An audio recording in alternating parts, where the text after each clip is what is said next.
As the power and government had been recognized by the people of Eldia, there became a clear need for a leader to keep it all together. The brightest from the regions chose among themselves who would be nominated to be their leader, or rather, their king. And so, among the few, they nominated a man from the innermost wall named Elijah Baldwin. His family, known for their near perfect standing in the nearby villages and their general recognition around the walls, would be chosen as the royal family, and those a part of their extended family would be considered as nobles. His coronation would be a celebration of what would finally be the civilized era of the nation. Districts, streets, landscapes, all would change under his rule. Headquarters for the military would be built, churches, schools, among other things. His laws would be fair, just, and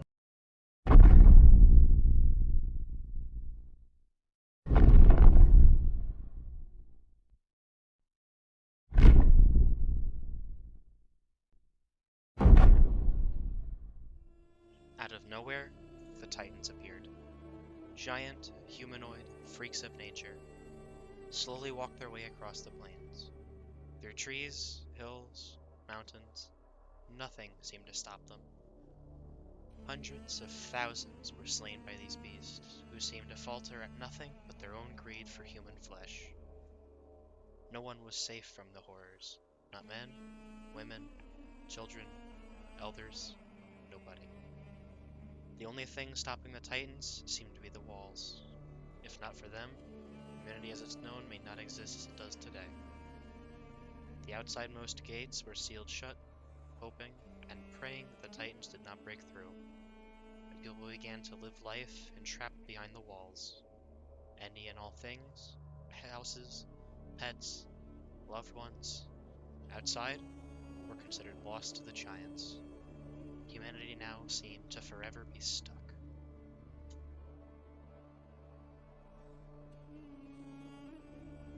The government and military were caught in a corner, blindsided by the sudden appearance of what seemed to be the hellscape of the angels, finally arriving in its full and ugly glory. The only thing that the military or government could do to quell the chaos was to find a way to fight back. Years upon years of researching, dying, researching more, dying some more, and rarely succeeding passed by, without anything to back up the claims that these giants could be killed. Until one clouded, rainy day, when a man, hooded and cloaked, arrived at the government's capital, carrying a large briefcase with a stern voice, asked to be let alone in one of their private meeting rooms.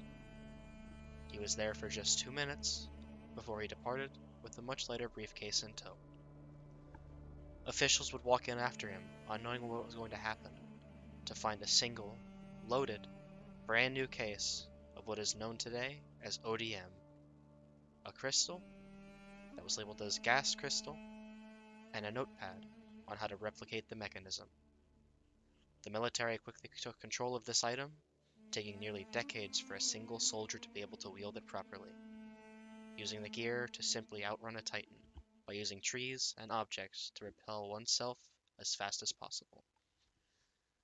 ODM would become the lifeline of all that was known